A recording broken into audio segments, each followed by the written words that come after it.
Africa is fast becoming a major player in the global carbon market as countries in the global north ramp up efforts to compensate their carbon emissions. The markets are supposed to incentivize industries to cut back emissions, but are they simply letting big polluters off the hook, shifting the burden to poor communities? Here's how it works. Companies buy carbon credits, allowing them to offset their emissions by paying for projects that reduce carbon elsewhere, like planting trees and protecting forests. Now, take this example. In the Democratic Republic of Congo, it has the world's second largest rainforest, but 500,000 hectares are lost every year because of trees being cut down. One carbon scheme there has seen Western companies funding forest protection, which means that locals have to stop cutting down trees and find another trade. But the community says they've not seen the promised benefits. DW's Jonas Gering sent this report from Isangi. Pigs have invaded this site.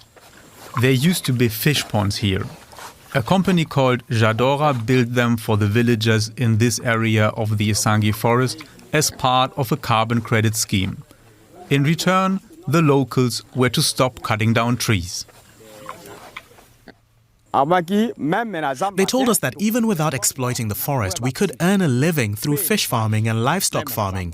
Look at these fish ponds. They're a complete mess. We've got pigs walking around. Is this the way you do projects with people? Jadora built the fish ponds here, but didn't help the locals find a market for the products, complains Buena. In the end, the locals gave up. Buena is the head of the Parents Association of the local school. The community waited for more than a decade for its construction, and even that hasn't lived up to the promise. Just look at the state of the building. It's not in good shape. They built it, but it's still unfinished.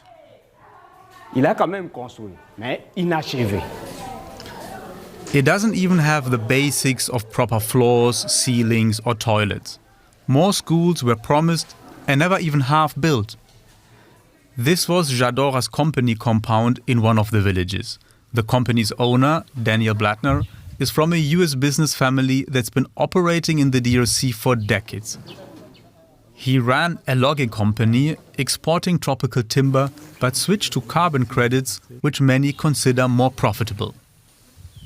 Here's how it works. The project owner calculates how many trees are not cut down thanks to the project. The carbon dioxide, therefore not released into the atmosphere, is counted as carbon credits. Those credits can then be sold to companies to offset the emissions their business creates, at least on paper.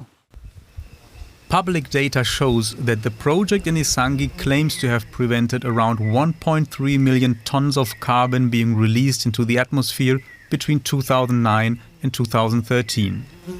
Prices for those carbon credits vary, often between $2 to $4 per ton.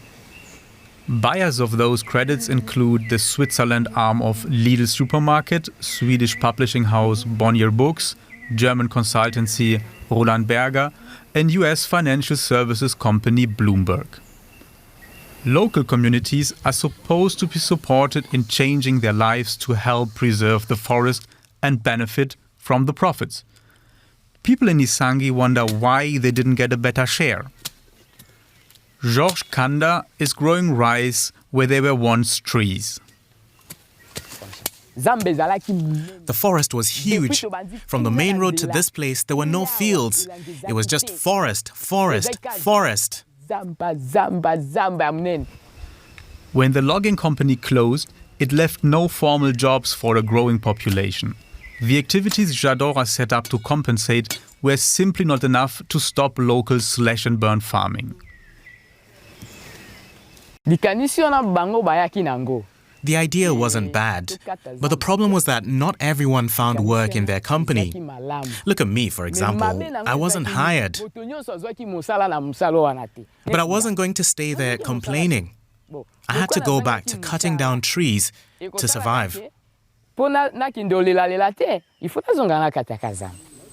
The Jadora project ended last year after the Congolese government questioned the legality of the company's land titles. The company's local contact person could not answer our questions, neither could the former manager in Kinshasa. Daniel Blattner did not respond to our interview requests and emails. Projects like this around the world are monitored and certified by a private body, Vera.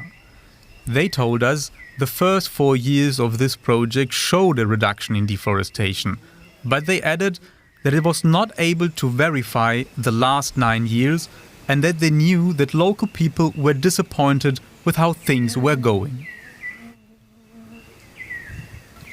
The carbon project means little to villagers like Gédéon Litete. He cuts wood from the primary forest and sells it, bringing in a tangible income.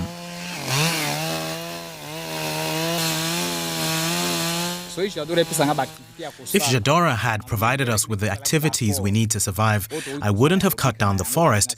I would have stopped this work and the forest wouldn't be destroyed. But they haven't done anything, and that's why I continue to clear the forest.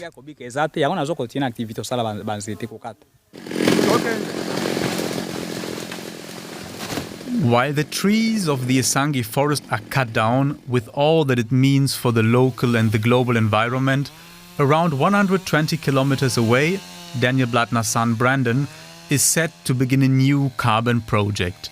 The green rush goes on.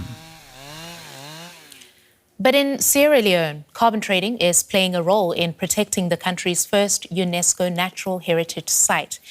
Located in the Moa River, Tiwai Island measures just 12 square kilometers, yet is home to 11 species of primates and other animals such as the critically endangered African forest elephant and the pygmy hippo. UNESCO praised Tiwai Island as a jewel of biodiversity, a sanctuary for rare species, and a model of community management. Now, the lush forest was almost destroyed during Sierra Leone's civil war and endangered by deforestation and poaching. But local environmentalist Tommy Garnett created the Environmental Foundation for Africa in 1992, working to save the island, which was inscribed by UNESCO together with the Gola Rainforest National Park further south. One here. Gola Forest, on the other hand, a unique feature of it is that it's the largest block of remaining forest, rainforest in Sierra Leone. And it is the first and so far only ecosystem that is receiving financing from carbon credits. And that is after 30 years of a lot of hard work. Now, in Uganda, the government says carbon trading offers an opportunity to attract climate finance, create jobs, and grow the economy. In May this year, Kampala regulated the carbon market, hoping to accelerate development. It says the new rules are designed to bring transparency to carbon projects and to ensure local communities benefit. And to tell us more about the efforts to develop carbon markets in Uganda is Sam Mugume Koojo. He is Assistant Commissioner in the Ministry of Finance and is playing a key role in Uganda's climate finance strategy.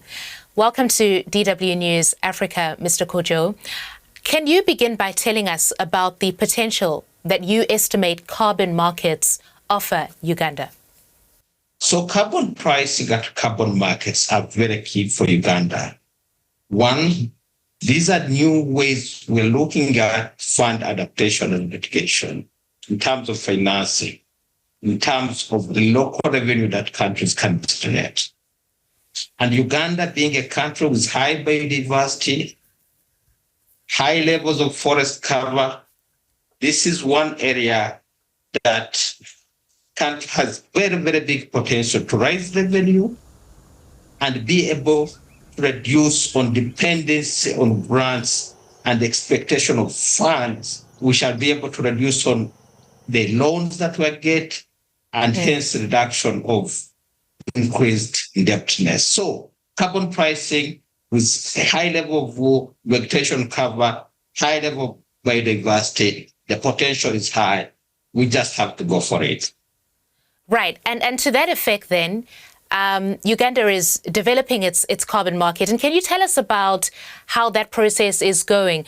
Who are the current and potential buyers of Uganda's carbon credits? We are looking at a number. We are one of the countries in Africa that are highly getting more agreements as far as voluntary carbon markets are concerned, which is a good thing anyway. And we're looking at development partners, developing countries, developed countries, especially in Europe. But the voluntary market is not a good market in my view, because we are not monitoring it strongly from the finance perspective of it as Minister of Finance or Minister of Trade. I will speak for that at some point if you ask. But the way we are developing the market right now, we are forming a regulatory system. We are forming a carbon market national regulatory framework, which will include a number of things as embedded in our Climate Act. And this goes to the climate change department, where we have the act. And this act shows that there will be a body that will regulate carbon markets and carbon pricing. And we've done that. We've got the regulation now. It's still work in progress. It's still a critical and kind of an area that is not known by many people, but that's where we are going. And give us a sense of how the people of Uganda, I'm talking about grassroots communities, will benefit from this, because there are countless examples on the continent where carbon credits have been bought and sold, and all that's resulted is people on the ground being displaced. No, in our case, it's a different case, because one of the things we are doing is we are encouraging people to have to increase vegetation cover in terms of forestry and in terms of vegetation that's absorbing the carbon.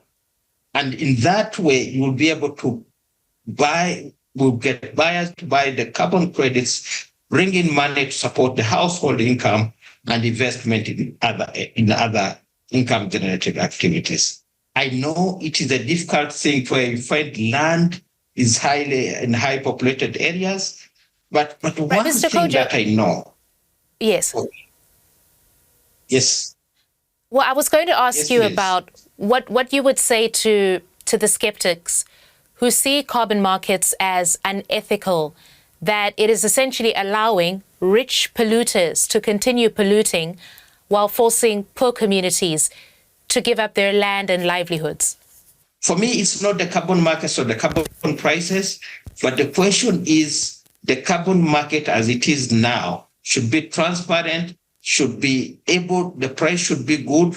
And then once the price is good and the returns are going to the people, this question and the skeptic people will not be in. For me, that would be the argument. It's not the carbon markets and the carbon credits. Right, but there's also the criticism about a lack of transparency in carbon markets. How are you tackling this aspect in Uganda? I totally agree with that, and it's fair, because even if you go to a market of potatoes, if the buyer is going to set the price is going to be the lowest. So that's what we are talking about. The carbon markets and carbon credits, good. But we need to work on the markets, and we as Minister of Finance, we're going into that. We are forming a platform of Minister of Finance for African countries, basically to talk about the carbon markets and how we can raise money to put in adaptation and mitigation. And I appreciate your insights there. That is the view from Kampala, Sam Mugume Koojo from the Finance Ministry in Uganda. Thanks very much, sir. We appreciate that. Now, even so, initiatives like these can be difficult to understand. Kenya has embraced carbon trading, and the country's president, William Ruto, says he wants it to be, quote, the next significant export for the country. But the strategy is sparking tension, pitting community landowners against so-called carbon developers. And Edith Kimani reports now from Kajiado County. This stretch of land has belonged to the Olobis family for generations, but maybe not for much longer. Carbon developers want to use their land to sell credits. To do that, the Olobises would have to leave their land untouched and break with traditional grazing patterns. The family says the deal is confusing. Father, Olobis Shani, fears a land grab and says he's ready to fight to protect his home. We use this land to graze. We even protect the wild animals ourselves, and we have never needed to sell the land to do that. We know how to protect this area, so we don't need anyone else to come and help us preserve it. The Olobises are part of the vast Oldonyonyokie group ranch, where the community shares and manages the land together. Used primarily for grazing, this land is attracting carbon developers and causing local leaders to pressure the group to sign over their land rights. No. There's no room to sit down and talk. Talk about what? We cannot talk. This is our home. The fears in Oldonyonyokie are fueled by what happened in another community a few kilometers away. Residents in Olkeri signed a carbon credit deal 3 years ago and say the promised benefits never came. The community land leadership is in bed with the private company that is selling credits. Now we have become invisible somewhere in the middle. Anything they said they would do, we haven't seen. They gave people fake checks that were meant for bursaries. I was one of them. That check had 50 euros written on it. Then they scrubbed somewhere. I tried to go bank it, but I was told they don't take checks that have been tampered with. The company behind the project, Soils for the Future Africa, insists all agreements between them and the Kajiado communities were transparent and above board. These things are done in broad daylight, in an AGM, which brings everybody together. And in the meeting, we had county government representative. So this is a process that is transparent. So if anybody had an issue, he could have raised in the AGM. Kirkadi says no formal complaints have been filed and that the company hasn't sold any carbon credits yet. But internal emails we've seen show he was informed of concerns about benefits months ago. He claims any money given to the community so far was just a goodwill gesture. To convince them that this is indeed a viable project and it has happened somewhere, they don't really believe. We decided that for us to be able to motivate people to participate in this project, can we have something small, that we can give them? Despite the confusion, Kenya has its eyes on the global carbon market. Kenya's government says a 2024 law now requires all carbon credit projects to go through strict approval processes, including environmental and social impact assessments.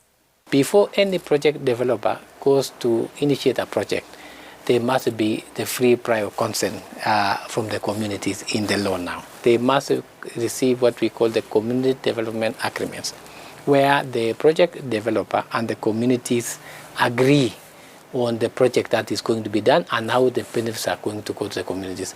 But what happens to communities like Olkeri, who signed their deals before the new law took effect? Whatever was meant for the communities goes to the communities, and that is the law. If there is any grievances now within this law, then you can go to the High Court. Far from the city in Oldonyonyokie, a law meant to protect a community like this seems distant. Here, they say they've been left to navigate a complex carbon market with little support and even less power. As we leave, they ask us a simple question. If the land can make money, who should profit?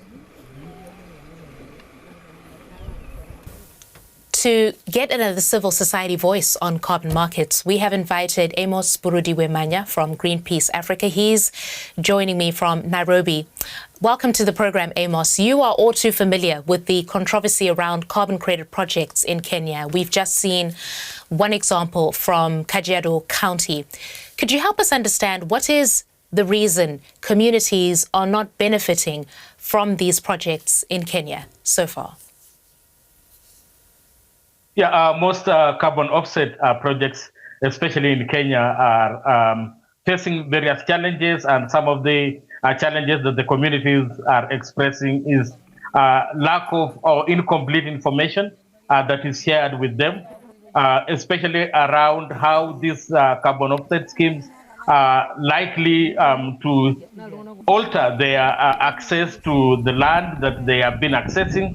And you realize that most of the carbon offsetting schemes are being set up in indigenous land areas, majorly pastoralist region in Kenya. And these pastoralists mostly depend on nomadism as a way of coping with the climate impacts. So as a part of carbon offset schemes is to control this movement of livestock. And this information is not clear to them on how these projects will help them and put money to the communities that really need them to be resilient. And that's why we have seen many communities protesting this, but some that have entered into these contracts have had to challenge some of these issues in court. We have seen court rulings that have ruled in favor of communities that had already entered into some of these contracts, because the information that is shared at the point of contract signing is incomplete and does not disclose to the communities how their continued access to land might be affected. As Greenpeace, you're skeptical about carbon markets more generally. What are some of the other reasons for that?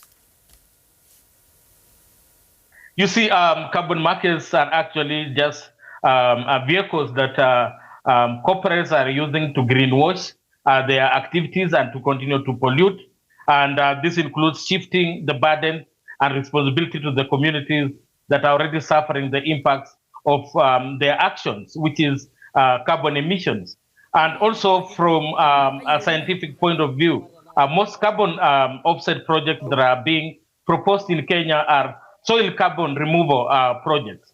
And this is being compared to the emissions that are produced from burning fossil fuels, which is flawed because you cannot compare the carbon removal to emission reduction. Carbon removal is temporary and unstable, while the emissions that are emitted from burning fossils, for example, stay in the atmosphere for a very long time. So if we are really looking at finding solutions to the climate challenge, then we need to reduce emissions at the source and not bank on measures such as carbon removal that are temporary, that will release eventually these emissions back in the atmosphere and continue to cause the harm that they are already causing. Right. At the same time, Amos, you are well aware of the fact that a number of African governments in neighboring Uganda, for example, are pursuing developing their carbon markets, adopting regulation. You talked about regulation that's frameworked in the Paris Agreement, for example. As this process is underway, it's almost inevitable because many of our governments on the continent are looking to carbon markets as a source of revenue. What should our governments then be doing to protect indigenous communities like the ones we've been discussing who could be negatively affected by these carbon credit projects? Yeah, the thing is, indigenous communities and most of the African communities have really lived in harmony with nature. And that is something that we really need to recommend. But we should not commodify these lifestyles, this protection of nature. Commodifying it means putting a price on it. We all know that the dividends that we draw from nature, we cannot put a price. When we put a price to it, there is a danger of communities losing the access to the capital world. And I think as governments in Africa develop these regulations and legislations, they must ensure that communities continue to be the custodians of Africa's nature, Africa's land, and continue to have access and that they have had without any limitations that come with some of these schemes that are masked as solutions, but in real sense, they are tools that are used to dispossess communities, especially in indigenous regions. Amos, Burudi, Wemanya from Greenpeace Africa, thanks so much. We appreciate your insights and perspective. Thanks for having me. That's it for now. Be sure to check out our other stories on dw.com/Africa. I'll see you next time. Bye-bye.